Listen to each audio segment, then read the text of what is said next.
سلام علیکم موخا چو کردی اسفنج خیر موخا سو سلامتی و کرو همه تج همه سر ای باشه چو کردی همه خوبه پیداکو چی خیلی هم دیگه همه تج یا دیگه زنده باش اسفنج همه صدا یا همه نشتیا کرد خود چی خیلی همه 100% موخا چو کردی ایروز چو تا نصرانی ها نشتیا گای برای چی کرد نصرین نشتیا گای همه یک کسا پیچوندو برای همه ایروز روغانی بگو ایروز روغانی نگاه که توی داریم استودیومدا خیلی داگاورو چه خالی شده اگه پاپالا مکن پنجو ای موخا اون مردک اگپش یا باری دیگه ای موخا هی یا سایتو هوپا هوپا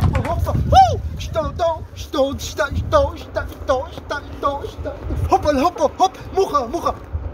ای بچه همه سوزه تا سریوزی بگه بچه بچه دایی کوچه بالا توی بود میگم رفتی چی قرقص کردی اولم تسبیح هموی چی تسبیح هموی موخا سگیره رخوصایی خون دست ای موخا خونود ویرون ایدرن هستم بلی ای موخا ما را گوش که امی نسترینی هم چون یه همسویه از همه کم نسترینی رو میگریزونه وقتی اخیر همون رو میگم یه پیچونی شو داره همون شو داره که چورش هم نتونستی سم دیدم شو داشته باشه شوشکو من ماچ کم میکنم چه فهمیدی موخا کایدامونه مامی پروگرام را یا مامنت بعد استودیو سلام علیکم سلام علیکم باید تا کوچوی ما دا آدمایی نه میگذارن کی تو دایی کوچه ما ما کامera چیم اپراتور توی سیونکر کامera چی؟ رویس کامرای توی سیونکر رفته سم همه خونه عبدالرزاق در جای اکا ای عبدالرزاق چیکار میکنی تا عبدالرزاق؟ توی سیونکر کندنی رفته سم اکا هوایا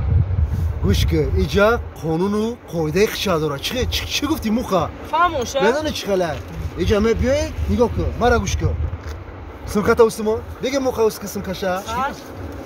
سمکتا گیه بچه چی نمیکنم همه قپون کامیرات با جوابگاریه یا بچه مثل پارتا کامیراشا یا که برا سلام مرا نگاه کن یادشه این کوچه کسی که اومد این کارو را باید حتما یاد بگیره با قاعده و قانونی ما کار کنه رفته دسته خیلی کن میزنیم یک دو با تو میزنیم سه با خیلی بینه خیلی پوچه هوپا پریده با هوپ الان میخواه توخ با بیا الان میخواه فهمیدی با ایت با هو شو بچه اینا رکت یعنی کوچه میگم میفهمی رکت خیلی با کسل آرام اسفند چیک آرام اپا سونکا با تی آخیه باید در شید مرا بشکی دادا سلام ما را آموخت یا نه؟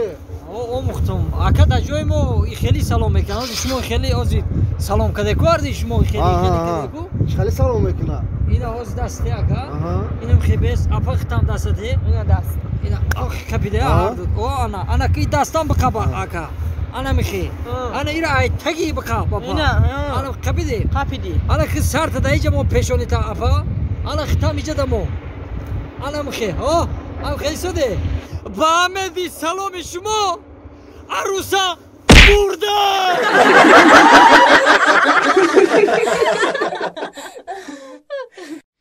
یک خنده کنه گل تو بگم بخنده نخنده زنک او رنگی مردک خنده نکو تو جنسی لطیفی های مهین خنده کدن نکن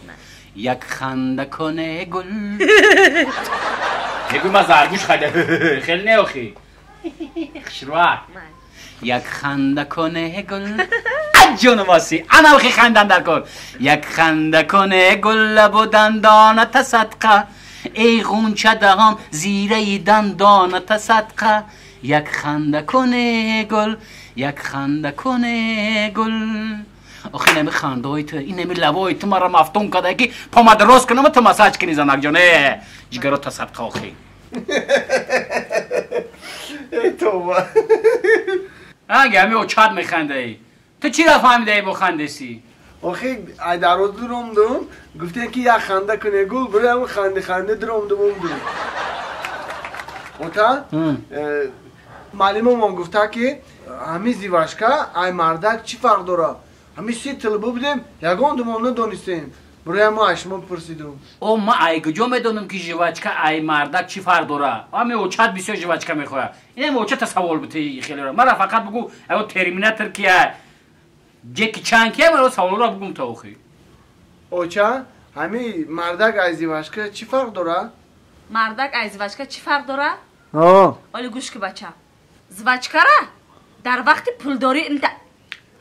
تکده میخوایی راست اینا مردکا در وقت به پولی میخوایی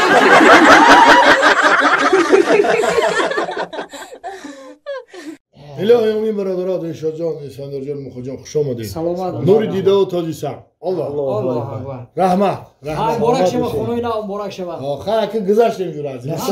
نصیب کنه همه ابوی خوشروفی برکده ابوی نه که ناز کده اکا رنگ ابوی اسپانیا چیا؟ ابوی میگو خوشروفی برکده ابوی نه زور ابوی نیست این کراسکا نیم تو ولیک چی میمونه؟ میبره بالا میاره پایان نمیخه گل پیدا میشه پشروی اصلی 21 می ای بابا فکر ابوی ای ابوی همون فرقه نداره؟ با تو میگی که ابوی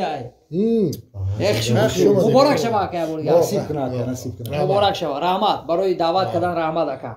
رحمت سلامت باشید تو بعد این رفتی بازار کراسکا گفتی میگیرم چی میگیرم خونه دا گرفتی کراسکا ای جو کراسکا میگیری نبوده کراسکا چی دا ایدی اونایی چیه میودم نخود دایی بازار کلام کراسکا نباشه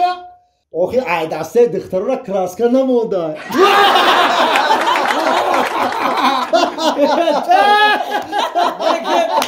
گپ داده